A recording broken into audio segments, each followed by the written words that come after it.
நண்பர்களே, இதை பாருங்கள். இந்த இலை பேர் பார்த்திங்கன்னா தொட்டா சுருங்கி. எதனால தொட்டா சுருங்கின்னு பேர் வந்துச்சுன்னா, இந்த இலையை நம்ம லைட்டாக தொட்டாலே போதும், அது சுருங்கிடும். தெரியுதுங்களா நண்பர்களே?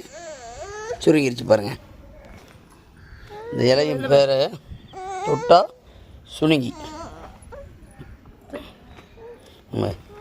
ஒரு விரல் பட்டோன்னே சுருங்கிருது பாருங்க நண்பர்களே. பாருங்கள், இந்த பாருங்க,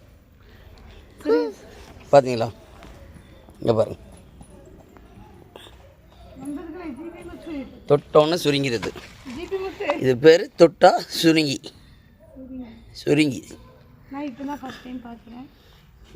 நானே இப்போ தான் ஃபஸ்ட் டைம் பார்க்குறேன்.